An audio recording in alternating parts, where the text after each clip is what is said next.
All right, not gonna waste any time. Let's jump right into it. We're gonna go over to features. The first place we're gonna go for our settings this year is down here with customize HUD, okay? There's a few things we need to do in here. The first thing we're gonna do is we're gonna scroll over to shot feedback, okay? Very important. You wanna make sure this is on all shots. It's gonna start off on simple, I think. You want it on all shots. You wanna keep your distance on, so you see how far you're shooting from.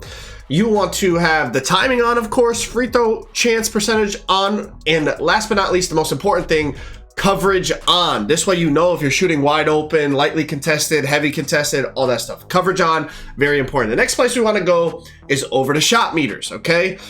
Now, let's start from the bottom and work our way up. Placement, you can, wherever you feel more comfortable with, go ahead. Size, whatever you prefer. Color, whatever you prefer. The graphic, there's three choices. You have arrow, ring, and dial. It's pretty different from last year. I think arrow, in my opinion, looks like the best one, but I'm only using this for layups and dunks. So we're gonna keep it on for visibility on layups on, visibility for shots off. Turn your shot meter off. You still get a boost when you play with your shot meter off in terms of your green window and all that. So turn the shot meter off and learn your jump shot. Very important. Now, if you want to continue to get better at 2K, turn your shot meter off. Learn your timing. You will not regret it. All the best players play with their shot meter off. Okay, the rest of this, you can tweak it to your liking, but they're you know, it's all preference from that point on. So let's move on. Next place we're going to go is to controller settings. Okay, vibration.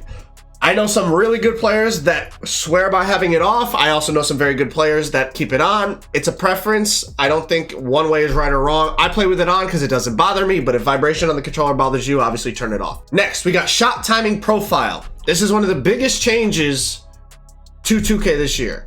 Okay, you can choose what type of shooting you want to have it on. In my opinion, high risk reward seems like the best option unless you have bad internet or you're just extremely new to 2K. Maybe you want to look at the low risk or normal risk or even real player percentage or difficulty bait, whatever. But if you are trying to be in the most control over whether your shot goes in based off of your skill of releasing that button, high risk reward seems like the best way to go in my opinion. Layup timing, I'm doing the same thing. High risk, high reward. Free throw timing.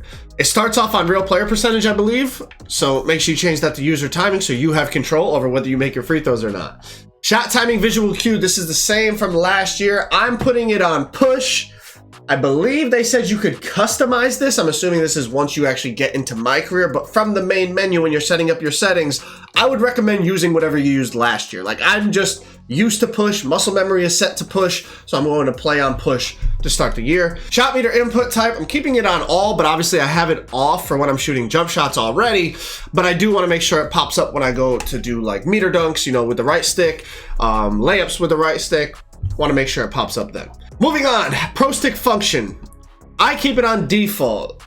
This is so that you can shoot with the stick, dribble with the stick, all that. But if you wanted to change it, obviously you have the option. I think playing with it on default is the best way to go. Pro stick orientation, very, very important. You have it on absolute. This has been year after year after year. Absolute is the best way to go. That way when you're dribbling, the angle you flick your sticks is the same, regardless of where you are on the court. Because if it's on camera relative, when you're in the corner, you're going to have to completely mold which direction you're flicking to do crossovers, behind the backs, all that. You want to have it on absolute. Off ball offense mode, I have it on absolute as well. Double team reaction, I changed it to manual. That way I don't get sucked into a double team when I'm not trying to get sucked into a double team. Help defense button, I have it on double team as well, so that if I do call for a double team, it doesn't just call for help. Like we're doubling the ball, you know, try to get them into that trapper animation. You got pick and roll, player icons, skip pass enabled. This is going, it says determine if you want to hold down the primary pass button to target a receiver further away. So basically with this, let's say you see that you're going to make a pass, but then somebody jumps that passing lane, you could continue to hold the button. And then instead of passing to that player, they would skip pass it to the guy who's 2 passes away.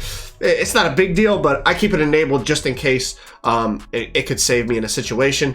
Icon lead passing on, pro stick pass type normal. I don't really pass with the Pro Stick, but if I do, I don't want him to do anything extra to potentially get a turnover. Now with icon passing, I have it set to default. You can also put it on full receiver or pass type control, but I prefer to play with it on default. I just want a regular icon pass like I did in the past. Receiver control, it's more for 5v5 and stuff. I'm more my career, so this is up to you if you do play the 5v5, you know, play now mode. Okay, then you got receiver control, hold lob pass button, and this one right here, passive dribble hand switches, disable this. Basically what this means is when you're standing still and you're not doing anything, your player will just switch hands just naturally. This is going to mess you up. You're gonna think the ball's in your right hand and you're gonna be flicking your stick accordingly to do a dribble move out of your right hand, but because this was on, now the ball's in your left hand because he has passive dribble hand switches on. Turn it off. It will, especially if you're a guard, turn it off, but I'd say any position, make sure you disable that. Pro stick defense, camera relative, absolute. I think this is a choice. When it comes to the dribbling, you want it on absolute, but in terms of defense, I think sometimes I prefer, regardless of where the opponent is, I want to just push my right stick towards them. So if they're in the corner, I want to hold the right stick to the right, towards the right corner or left corner, or pull towards the guy if he's at the top of the key. If it's on absolute, you're just going to push up all the time. So it's a choice. I'm going to start with on camera relative, but I feel like this is something I'll bounce back and forth between until I find something that I really like. But I think at first, I just want to push towards the guy with the ball no matter where he is. So I'm going to keep it on camera relative. But you experiment with that. Shading indicator, who to guard. I turn my who to guard off. I think sometimes with who to guard, it drags you towards your guy, even if you made a switch. So I prefer to play with it off. But I think sometimes if you're playing with randoms and you're not really sure who's, you know, because of what people are dressed as, you're not really sure who's who. Maybe you want to have it on so you know who you're supposed to guard. But I prefer to play with it off. That way I'm not getting dragged anywhere on the court. Box out assist strength. Depending on your position, I think this changes. If you're on like a 6-foot guard, I think put it on 100 because all you're looking to do is put a body on somebody and that's going to help your center. But if you're a center, you don't want to box out the wrong person. If you're a power forward, you don't want to box out the wrong person. You're trying to specifically box out the best rebounder on the other team. So you might want to turn this down to lower level so that you're not getting sucked into a box out somewhere. But for me, playing as a guard, I'm going to play with it kind of high. I'm going to start with it around 75 and then tweak it from there depending on how it feels.